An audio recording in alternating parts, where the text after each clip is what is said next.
Assalamualaikum warahmatullahi wabarakatuh. Mungkin ada teman-teman yang baru memakai aplikasi kasir e-pos di saat toko sudah telanjur beroperasi. Nah, biasanya sudah ada daftar transaksi hutang ke supplier. Bagaimana cara input hutang tersebut? Sulitkah menginputnya? Silahkan simak video tutorial berikut sampai selesai.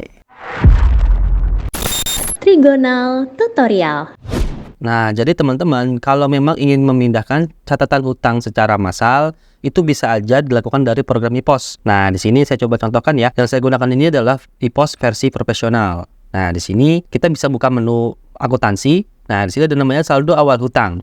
Nah, di saldo awal hutang ini sebelum kita ingin melakukan impor dari Excel secara massal, dipastikan kita sudah membuatkan dulu daftar suppliernya karena kita ingin menginputkan hutang gitu ya. Nah, di sini sebelumnya saya sudah ada daftar suppliernya. Ada supplier A, B, dan C. Nah, jadi ini kalau teman-teman sudah dibuatkan, baru kita bisa memindahkan hutang kita, baru kita bisa memindahkan catatan hutang kita ke program gitu ya, dengan cara import dari Excel. Nah, di sini kita bisa buka aja menu akuntansi, ada namanya saldo awal hutang. Nah, di sini kita bisa klik import dari Excel. Nah, teman-teman bisa klik contoh file untuk melihat contoh file yang sudah ada gitu ya. Jadi kalau misalkan teman-teman sudah melihat contoh file, lalu teman-teman bisa import saja. Nah, sebelumnya saya sudah membuatkan ya untuk filenya. Di sini untuk tampilan filenya yang saya buatkan seperti ini.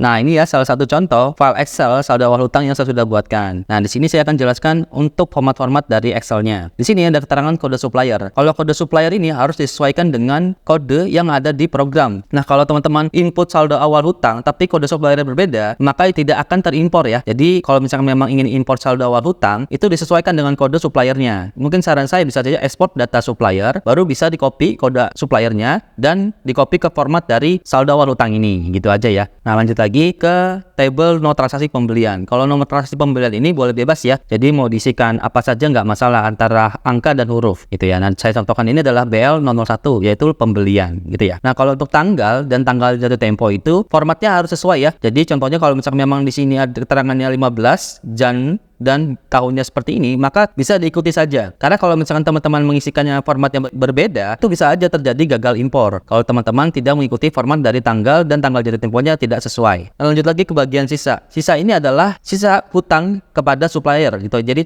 nah teman-teman bisa sesuaikan saja nih catatan manualnya. Nanti bisa sesuai. Lanjut lagi ke bagian tipe. Tipe ini kalau misalkan memang teman-teman mau isikan bebas itu nggak masalah, itu opsional ya. Tapi kalau misalkan ingin rapi atau sesuai, mungkin saran dari saya bisa ditulis BL aja, yaitu pembelian. Seperti itu aja. Kalau sudah, teman-teman bisa save dan import dari program. Nah, di sini saya coba import saja dengan kita klik browse, lalu kita pilih filenya, kita cari filenya. Oke, kita pilih filenya yang sudah kita buatkan, lalu dipilih sheet-nya ya. Kalau teman-teman tidak mengubah sheet-nya, di sini dipilih saja saldo awal untuk sheet default-nya. Ya, di sini. Nah, ini sudah dipilihkan sheet-nya. Untuk import header ini boleh dikosongkan aja. Ya. Nah, untuk kode akun ini dari hutang kita yang kita inputkan manual itu ingin masuk ke bagian kode akun apa. Di sini ke teman-teman bisa sesuaikan aja apakah ingin masuk ke bagian kas kecil atau bank BCA atau bank Mandiri atau bank lain-lainnya. Itu sifatnya opsional ya. Di sini saya pilih saja ke bank BCA lalu kita bisa proses. Nah, di sini kalau misalnya sudah proses selesai, kita klik OK, kita pilih info proses. Nah, kalau tidak ada error pada proses impor, kita bisa tutup aja, tutup lagi. Kita coba cek di bagian saldo awal hutangnya dulu ya. Di sini kita pilih suppliernya. Nah, di sini sudah otomatis masuk ya. Kalau kita cek secara detail, kita bisa masuk ke bagian laporan hutang beredar. Nah, di sini kita bisa preview aja.